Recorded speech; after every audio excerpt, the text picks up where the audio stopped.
새날을 여는 새벽 말씀 나눔입니다. 오늘은 2024년 11월 5일 화요일이고 말씀을 전하는 저는 강민 목사입니다. 오늘 우리가 함께 나눌 말씀은 마태복음 4장 12절로부터 17절까지 말씀입니다. 마태복음 4장 12절로부터 17절입니다. 예수께서 요한이 잡혔음을 들으시고 갈릴리로 물러가셨다가 나사렛을 떠나 스불론과 납달리 지경 해변에 있는 가버나움으로 가서 사시니 이는 선지자 이사야를 통하여 하신 말씀을 이루려 하심이라 일렀으되 스불론 땅과 납달리 땅과 요단강 저편 해변길과 이방의 갈릴리여 흑암에 앉은 백성이 큰 빛을 보았고 사망의 땅과 그늘에 앉은 자들에게 빛이 비치었도다 하였느니라. 이때부터 예수께서 비로소 전파하여 이르시되 회개하라 천국에 가까이 왔느니라 하시더라. 마태복음 4장 12절로부터 17절까지 말씀입니다. 마태복음 1장은 그리스도의 계보다 라는 선언으로 시작합니다. 그리고 그 선언이 이미 나오기 때문에 그 다음으로는 예수가 하나님의 보내심을 받은 자라는 것을 드러내고 하나님의 일을 감당하실 분이다 라는 것을 소개하는 것이 그 뒤에 자연스러운 순서로 이어집니다. 그리고 그 자세한 소개의 내용이 예수님은 하나님의 성령으로 잉태하게 되고 하나님의 성령이 강림하시고 하나님의 원리를 지켜 행하실 분으로 여기까지 이 땅 가운데 오셨음을 설명하는 게 마태복음 소개에 등장합니다. 즉 예수님이 하나하나 일해 가시는 것을 보니까 그분이 하나님의 아들 예수시구나 라고 생각하는 것이 아니라 그분이 하나님의 아들 예수이시기 때문에 하나님의 아들이 해야 할 일들을 하나하나 감당해 나가는 것으로 마태복음은 예수님을 소개하고 있다는 겁니다. 따라서 예수님이 하시는 일을 통해서 예수님이 그리스도인 것을 확인하는 것이 아니라 그분이 그리스도이기 때문에 그리스도로서의 모든 일들을 행하고 계시는구나 라는 그 관점으로 우리가 말씀을 보아야 한다는 겁니다. 그리고 그러한 관점에서 보면 예수님의 사역 중에 가장 본질적이고 중요한 사역은 마태복음 4장에 나오는 사단과의 시험이다라고 볼 수 있습니다. 여러분, 예수님의 시험은 가난과의 싸움도 아닙니다. 배고픔과의 싸움도 아닙니다. 능력과의 싸움도 아니고 권위와 영광과 종기의 싸움도 아니었습니다. 사탄은 예수님을 시험함으로 하나님의 존재와 하나님의 일하심을 부정하게 하려고 하였고 예수님의 존재와 예수님의 사역을 부정하려고 하였고 하나님의 기준과 가치와 원리를 부정하게 만들어 버리려고 계획했던 겁니다. 이게 사탄의 교활함입니다. 우리는 이러한 죄의 속임에 넘어가서는 안 됩니다. 우리가 세상에서 싸우는 싸움은 죄의 세계관과 하나님의 세계관이 충돌하는 죄와의 싸움, 사단과의 싸움이어야 합니다. 성경은 우리가 죄와 싸우는 싸움을 바울식으로 에베소서 6장 10절 이하의 선한 싸움이다라고 소개하고 있습니다. 에베소서 6장 10절로부터 17절은 다음과 같은 고백이 나옵니다. 너희가 주 안에서와 그 힘의 능력으로 강건하여지고 마귀의 간궤를 능히 대적하기 위하여 하나님의 전신갑주를 입으라. 우리의 씨름은 혈과 육을 양성하는 것이 아니요 통치자들과 권세들과 이 어둠 세상 주관자들과 하늘에 있는 악의 영들을 상대함이라. 그러므로 하나님의 전신갑주를 취하라. 이는 악한 날에 너희가 능히 대적하고 모든 일을 행한 후에 서기 위함이라. 그런즉 서서 진리로 너희의 허리띠를 띠고 의의 호심경을 붙이고 평안의 복음을 준비한 것으로 신을 신고 모든 것 위에 믿음의 방패를 가지고 이로써 능히 악한 자의 모든 불화살을 소멸하고 구원의 투구와 성령의 검 곧 하나님의 말씀을 가지라. 여러분, 성경이 이렇게 고백하는 까닭은 우리의 싸움이 죄와의 싸움이기 때문입니다. 그래서 우리의 무기가 하나님의 전신갑주이어야 한다는 겁니다. 여러분, 성경은 우리에게 각자의 능력으로 죄와 싸워서 이겨내라 라고 말하지 않습니다. 인내로 죄를 견뎌내라 라고 말하는 것도 아닙니다. 죄가 우리에게 걸어오는 그 싸움, 죄가 우리에게 제시하는 그런 기준과 가치가 틀렸다라는 것을 판단해 내라라고 이야기합니다. 그러면서 죄와의 싸움에 미혹되지 말고 하나님의 가치와 하나님의 기준과 하나님의 원리로 이미 얻은 하나님의 자녀의 축복된 삶을 풍성히 누려가라고 이야기합니다. 저는 그 일들이 여러분 가운데 있게 되길 소망합니다. 예수님의 행동은 실제 역사적 사건이면서 동시에 하나하나가 모두 큰 상징성을 가지고 있습니다. 하나님이 예수로 이 땅에 강림하실 때 그 강림하신 지역이 예루살렘이 아니라 베들레헴이라는 것도 인간은 세력의 중심권이 아니라 버려지고 소외된 지역이라고 하는 의미가 있습니다. 예수님의 사역 또한 어디서 하느냐, 언제 하느냐 이런 것도 다 상징성을 가지고 있습니다. 오늘 12절에 보시면 나사렛을 떠나 스불론과 납달리 지경 해변에 있는 가버나움에 가서 사시니라고 되어 있습니다. 그리고 왜 그 지역에 살고 있는가, 그 지역에 사는 의미가 무엇인지에 대해서도 성경은 자세히 풀어줍니다. 그 지방에 사는 것은 이사야서 9장 1절과 2절의 말씀을 이루는 것입니다. 그리고 그 말씀이 마태복음 오늘 읽은 4장 15절과 16절에 나옵니다. 스불론 땅과 납달리 땅과 요단강 저편 해변길과 이방의 갈릴리여, 흑암에 앉은 백성이 큰 빛을 보았고 사망의 땅과 그들의 앉은 자들에게 빛이 비추었도다 하느니라. 이 말씀이 이루어졌다라고 소개하고 있다는 겁니다. 여러분, 오늘 본문이 강조하고 있는 것은 그 지역에 사는 사람들의 상태, 다시 말해 흑암에 앉은 백성, 사망의 땅과 그늘에 앉은 자들이라는 것을 설명하기 위함이 아닙니다. 그 지역에 예수님이 가서 사시고 그 지역에 예수가 존재하는데 그 지역에 예수가 계신다는 그 사실이 흑암에 앉은 백성이 큰 빛을 본 것으로 사망의 땅과 그늘에 앉은 자들에게 빛이 비춘 것으로 간주하고 있다는 겁니다. 무슨 말이냐? 여러분, 오늘 본문에 보시면 흑암에 앉은 백성이 큰 빛을 보았다라고 말합니다. 이 백성, 흑암에 앉은 백성이 빛을 볼 수 있는 방법이 있다면 그것이 무엇일까요? 흑암에 처한, 흑암 속에 있는 사람이 빛을 볼 수 있는 방법은 흑암에 앉아있는 그 당사자에게 있는 것이 아니라 오히려 빛이 그 역할을 해 주어야 합니다. 무슨 말이냐면 흑암 속에 속한 백성이 자신의 어둠을 벗어날 수 있는 방법은 사실 없습니다. 흑암이 해를 나오게 할 수 있는 방법도 없습니다. 흑암에 앉은 백성이 거기서 벗어나고 빛을 볼 수 있는 유일한 방법은 그저 해가 떠오르고 그 떠오르는 빛이 흑암에 앉은 백성에게 비추어지는 방법뿐입니다. 사망과 그늘에 앉아있는 자들이 빛을 볼 수 있는 방법도 그들이 해결할 수 있는 문제가 아니라 빛이 해결해 주어야 합니다. 사망에 속한 자가 회생할 수 있는 방법도 자기가 사망에서 벗어나는 방법이 아니라 생명이 그곳으로 들어오는 것 외에는 방법이 없는 겁니다. 생명이 들어와야 하고 빛이 임해야만 합니다.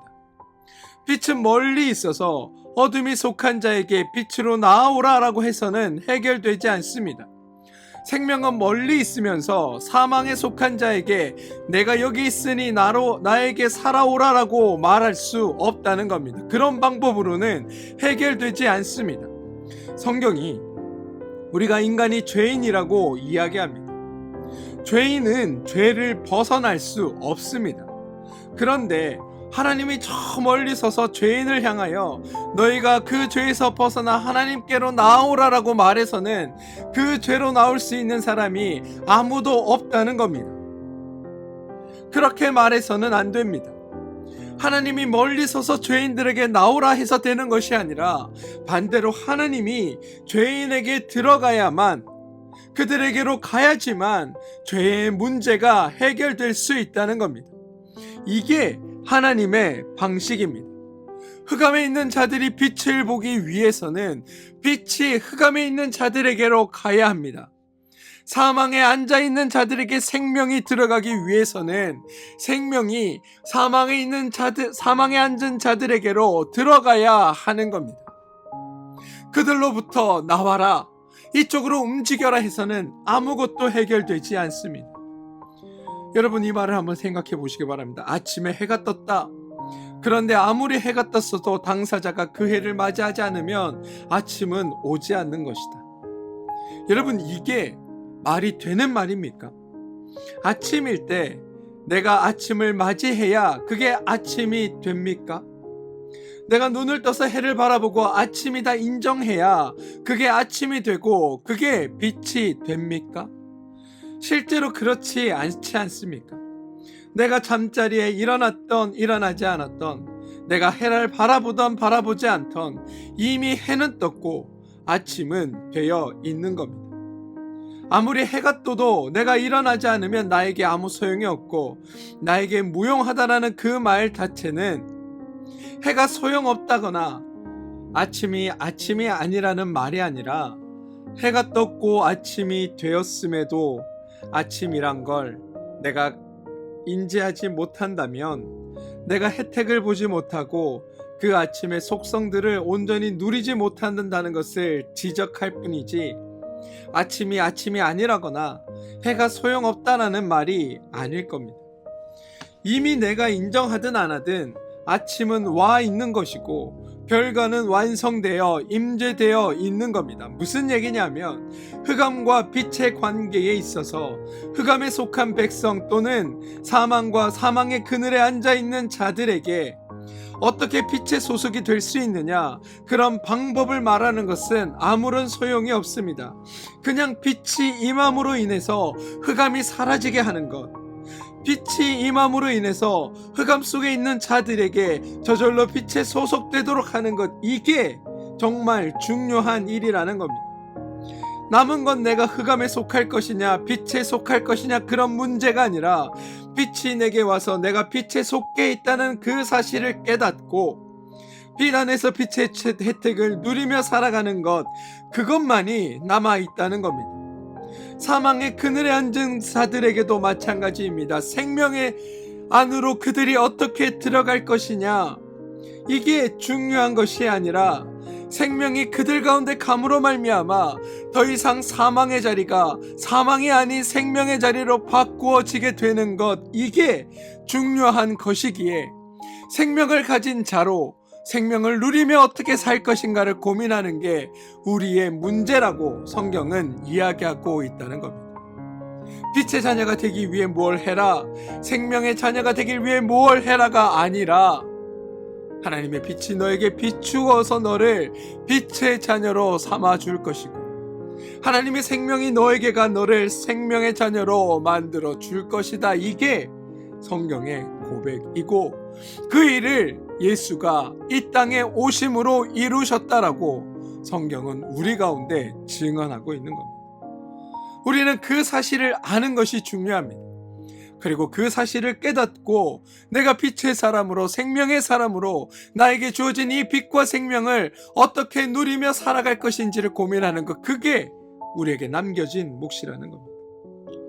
우리가 예수를 믿는다는 건, 여러분, 내가 예수를 믿어 하나님의 자녀가 되냐 혹은 믿지 않아서 하나님의 자녀가 되지 않느냐, 그런 문제가 아닙니다. 우리는 그런 것을 논하는 것이 아닙니다. 예수님이 옴으로 말미암아 우리는 하나님의 백성이 된 것입니다. 예수가 오셔서 이미 모든 것이 이루어졌습니다. 저와 여러분은 성도냐 성도가 아니냐 이런 문제를 가지고 논하거나 그런 거를 살펴보는 게 아닙니다. 빛이 옴으로 인해서 내가 무엇을 해서가 아니라, 하나님이 오고 빛이 옴으로 인해서 우리는 빛의 소속이 되어진 것입니다. 그러면 이제 나는 빛의 혜택을 보고 있는가, 그 빛 안에서 빛의 모든 속성을 누리고 있는가, 그게 우리의 관심거리여야 합니다. 기독교는 어떻게 하면 하나님께서 나에게 이루어 주신 것, 나에게 행하신 것들을, 하나님의 은혜를, 나에게 임한 하나님 나라를 어떻게 누리며 살아갈 것인가, 여기에 관심 갖는 게 우리가 해야 할 일입니다. 그런데 우리 기독교가 하나님의 나라, 하나님의 자녀됨을 누리느냐, 여기에는 신경 쓰지 않은 채 그저 하나님의 자녀가 되었느냐, 혹시 구원을 받았느냐, 천국을 보장받았느냐, 이런 논쟁들의 모든 초점이 맞춰져 있습니다. 그리고 이건 여러분 바로 죄의 속임수이자 죄로 말미암아 우리가 노란하고 있는 것에 불과하다는 것을 알아야 합니다. 그런 걸 고민할 때가 아닙니다. 이미 우리는 하나님의 자녀이고 구원받았고 하나님 나라에 속한 자들입니다. 그러니 이미 거기에 속한 우리는 그것을 이 땅에서 어떻게 누리며 그것이 주는 그 기쁨과 은혜를 우리가 어떻게 가지고 살아갈 것인지를 고민해야지, 이미 구원받고 이미 은혜 받았음에도 불구하고 그런 것이 없는 것처럼 어떻게 하면을 찾아다닌다면 그건 사탄의 그 유혹 속에 빠져 살아가는 것과 다름없다는 것을 깨달으셔야 합니다. 만약 여러분 주변에 당신은 구원받았습니까? 당신은 믿음에 대한 구원에 대한 확신이 있습니까? 당신은 하늘나라에 갈 자신이 있습니까? 라는 것들을 묻는 자들이 있다면 그런 자들을 조심하십시오. 우리가 그런 질문에 매몰되는 순간 우리에게는 하나님께서 우리에게 이루어 주신 하나님의 그 구원의 은혜와 은총은 잊어버린 채 아무 무익한 질문에 사로잡혀 우리의 인생을 허비할 수 있기 때문입니다. 저는 여러분들이 그런 질문 앞에 내가 무엇을 해야 할까, 어떻게 해야 할까 두려움을 가지시기보다 우리 가운데 이루어내신 하나님의 은혜를 어떻게 하면 내가 더 잘 누릴 수 있을까, 하나님이 주시는 그 은총과 축복을 내가 어떻게 하면 잘 가지고 살아갈 수 있을까를 더 고민하고 거기에 집중하는 여러분들 되시기 바랍니다. 제가 왜 이런 말씀을 드리냐면 여러분, 지금까지 드린 설명이 17절 이 한 절 속에 다 들어있기 때문입니다. 17절입니다. 이때부터 예수께서 비로소 전파하여 이르시되 회개하라, 천국이 가까이 왔느니라 하시더라. 여러분, 이 말씀은 이미 마태복음 3장에서 세례 요한이 선포했던 말입니다. 세례자 요한이 선포한 말과 예수님께서 지금 선포하시는 말이 단어와 표현이 똑같습니다. 그런데 여러분, 표현은 똑같으나 내용상으로는 전혀 다릅니다. 결론만 말씀드리면 세례 요한이 말 그대로 예고를 합니다.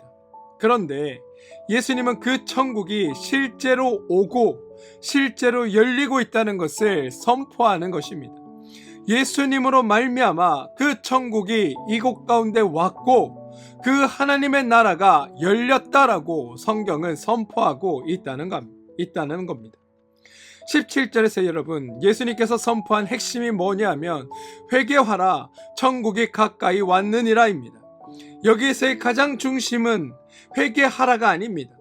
구원받기 위해서는 회개해야 한다, 복받기 위해서는 회개해야 한다가 아닙니다. 이 말 중에 가장 강조되는 말은 가까이 왔다입니다. 회개하라가 아니라 가까이 왔다입니다. 가까이 왔다, 즉 천국에 가까이 왔다, 천국이 임했다, 하나님의 나라가 가까이 왔다, 하나님의 나라가 임했다입니다. 무슨 말이냐면 지금 본문에서는 천국이 가까이 왔다, 다시 말해 천국이 움직이고 있고 천국이 우리에게로 내려오고 있다, 이러한 천국의 움직임, 하나님의 행동성을 강조하고 있다는 겁니다. 앞서 흑암에 있는 자들에게는 빛이 어디 있다고 소개하고 그쪽으로 오라 하는 것, 그것이 아니라 빛이 어둠 속으로 들어오는 것, 빛이 어둠 안으로 돌격해 오고 있는 것, 빛이 떴고 빛이 오고 빛이 비추어지고 있다라는 빛의 행동을 강조하는 것처럼 오늘 하나님의 나라가, 그 천국이 움직여 우리 가운데 오고 있음을 강조해주고 있다는 겁니다.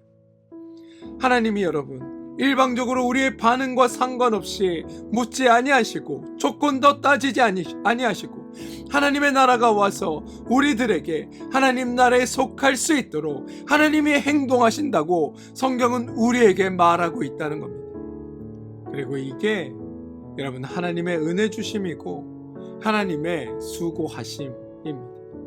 하나님은 그렇게 하나님의 나라를, 천국을 이 땅에 있는 우리에게 주시는 겁니다. 그걸 성경이 뭐라고 표현하냐면 천국에 가까워 왔느니라 라고 표현하고 있다는 겁니다. 우리가 무엇을 해야 천국을 맞이할 수 있을까? 우리가 무엇을 준비해야 천국에 들어갈 수 있을까? 그것이 아니라 천국이 우리에게 오고 있고 하나님이 우리에게 오신다라는 게 오늘 말씀의 의미라는 겁니다. 사랑하는 성도 여러분, 이게 하나님의 방식입니다. 빛이 어둠을 향해 내가 여기 있으니 이곳으로 와라라고 말하는 것이 아니라 생명이 사망을 향해 내가 여기 있으니 이곳으로 와라라고 말하는 것이 아니라 하나님 나라가 여기 있으니 네가 여기로 와야 한다라고 말하는 것이 아니라 빛이 어둠을 향해 오는 것, 하나님이 죄인에게 오시는 것, 생명이 사망의 그늘에 앉은 자들에게 다가오는 것, 이게 하나님의 일하시는 방식이라는 겁니다. 하나님의 빛이 어둠으로 오고 하나님이 죄인에게 오시고 하나님이 우리를 청하는 정도가 아니라 아예 우리에게 달려와서 우리에게 들어와서 우리와 함께 임해버리는 하나님의 그 적극성과 하나님의 그 행동하심과 하나님의 일하심이 오늘 말씀을 통해 우리에게 강조되고 있는 겁니다. 회개하라, 천국이 가까워 왔느니라 라는 말씀 속에는 바로 이러한 하나님의 일하심을 강조하는 표현입니다. 그렇습니다, 여러분. 우리는 이러한 하나님의 일하심 가운데 살아가는 존재들입니다. 빛이 옵니다.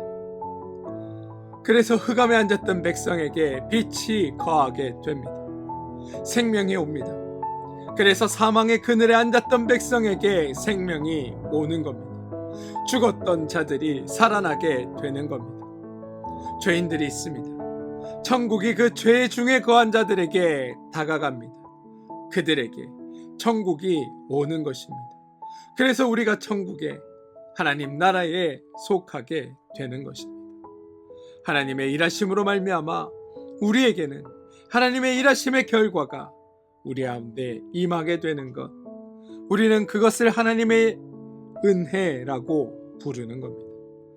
사랑하는 성도 여러분, 이러한 하나님의 은혜 가운데 거하는 존재가 우리라는 것을 잊지 마시기 바랍니다. 내가 할 수 없어도 하나님이 하십니다. 하나님의 은혜가 있기에 우리가 빛으로 하나님 나라로 나가게 되는 것입니다. 바라기는 오늘 하루 여러분의 삶에 찾아오셔서 역사하시고 이루시고 완성하시는 하나님을 바로 아시고 그 하나님으로 말미암아 복되고 행복한 삶을 누리는 믿음의 사람들 되어주시기 주님의 이름으로 축원드립니다. 함께 기도하겠습니다. 주님, 아무것도 할 수 없는 우리에게 오셔서 우리에게 은혜 베푸심으로 인하여 우리가 하나님 안에서 참되게 하여 주심에 감사드립니다. 하나님의 일하심이 나를 살게 하고 하나님의 일하심이 나를 구원하며 하나님의 일하심이 나를 완성하여 가심을 믿습니다. 오셔서 더욱 복된 자들이 되게 하시고 베푸시는 은혜 안에서 참 행복을 누리며 사는 우리가 되게 하여 주옵소서. 예수님의 이름으로 기도합니다. 아멘.